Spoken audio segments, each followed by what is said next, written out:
Now, since I'm done with college and this whole college football thing, I've been going through a whole period of self-reflection. And when I was thinking, couldn't just help but tell myself, damn, Richard, that shit was dumb as fuck. Why the hell did you walk onto a school? Now I get it that if you are in love with college and you want to go there and play sports because you have a passion for it, I think you should do it. But just from my personal experience, I don't think it's that good of an idea. So when I was thinking, I think that would be a good thing to share is that in my experience, some things, some reasons to try to maybe talk you out of doing it. But first, why you should listen to me? Well, see, I played football at the University of Missouri. I was a former walk-on that actually got put on a scholarship. So if you don't believe me, then That's good stuff right there. That's good juice right there, Richard. That's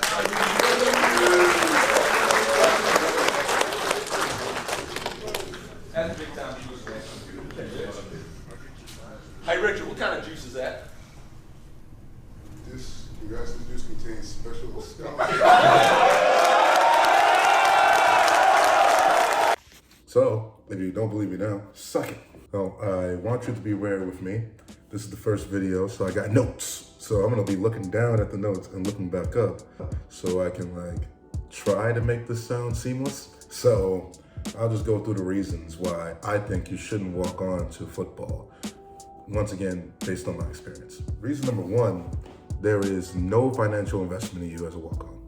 And this was something that when I went up and actually talked to the coach about playing time, my O-line coach actually said this straight to my face. Richard, of course we're gonna play the other guys that we have investment in.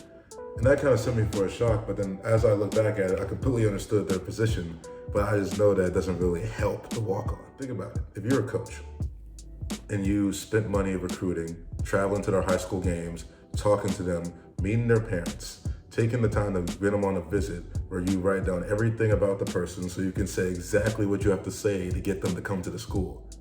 You're probably gonna have a little bit of, some fire behind you to try to get them on the field so you don't waste the scholarship. However, when you're a walk-on, unless you was a PWO to some extent, you came there and you wasn't really on the coach's radar. So there really isn't that much incentive to see you succeed on the field, because why would they do that if they didn't have to work to get you? This could really be something for life, that the things that you put in effort to do are respected more. But as a walk-on, you kind of try to reverse that. I just don't think it's worth it. All right, reason number two, you start off with a very bad first impression. People always say that the first impression is what sticks and it takes a lot to change it.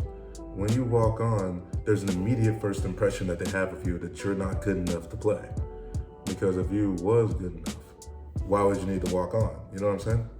So that puts you into a position where you have to not only outperform the guys ahead of you that they got investment in to just be on their level, you have to outperform them even greater so that they see you as just equal, so they can even fathom putting you on the field. In contrast, if you were put on scholarship, you can be bad, you can be a fuck up, you can miss weights. It takes a whole lot for a coach to legitimately want you to be gone from the team if they have that investment in you. As a walk-on, you gotta make sure you're a damn near perfect student athlete, because you don't want anything that can move you back down the totem pole, because things that hurt you a lot, and things that help you a little. And because of that horrible first impression that you get. Now, to put a huge stamp on reason number two, because I think this is a very huge reason why you shouldn't do it, is to go through and really think about how every year, even when you work yourself up, there's going to be new guys on scholarship in your position group, which means those guys will be put ahead of you on the depth chart, because those guys also will have that investment, will have that scholarship, so they'll be seen as good enough. They have the potential to be great players. Keep in mind, you still don't. You still don't have the potential in the coach's eyes. So you have to kind of deal with the fact that every time when a new freshman comes in who doesn't know the plays, might be out of shape, probably is not as good, because he has money and he has potential, he will be put ahead of you and given more chances, even as the younger guy, even though you've been in the system longer. I know in my experience, there'll be times where, since I knew the playbook, they would have me go with the young guys, because then I can make them look better by telling them what to do on the plays. And me knowing damn well that they're gonna end up being ahead of me. So that's kind of a thing that is crazy about this whole walk-on thing, especially if you do work up to just a little bit of trust in the fact that you know what to do. Piggybacking on reason number 2, reason number 3 is you are on thin ice when it comes to mistakes. So this kind of builds off of number 2, because normally if you're just a regular human being, you're expected to be able to make mistakes. You just have to learn from them, right? That's not the life when it's a walk-on. In order for you to move up, you gotta do every single thing right. All in all, when you encompass everything, it's not really worth having that limit of having to be perfect when it's impossible to be perfect. Reason number 4 is you kind of have to hope and pray for others' downfall to an extent, because even if you are good enough to play, you're not really gonna get in unless either your position group is depleted due to injury and tiredness, or the guys ahead of you are doing so terribly that they have to put you in to change something up at the end of the game. Outside of those great walk-on stories where you walked on to a group where there wasn't really that many players in that position group and you was able to work your way up pretty fast, or you just was so good and you could have played somewhere else, but you decided to walk on because you wanted to just play at that school and you just showed out and you end up getting playing time. The vast majority of walk-ons get their playing time through special teams, and if you're an O-lineman like myself, through other shortcomings. This will also be something for life too, is that as a dude or as a person in general, in order for you to succeed, someone else has to fail. So that's kind of something that you understand and get slapped in the face as a walk-on, because in order for you to move up, someone has to go down. Like, I'll admit this, there are times where people were to transfer and I'd be ecstatic to myself, because then I could finally move up. There's a part of me that wants to be a good teammate, but there's another part of me that's like, there's my shot. So it's kind of like that thing you have to battle with, that this whole everybody eats thing doesn't really apply to you, because you have to get to the level of being able to eat with the rest of the team by getting that money. Now, the last reason is kind of the reason for this whole thing and me sharing it, because this is something that I didn't know could happen.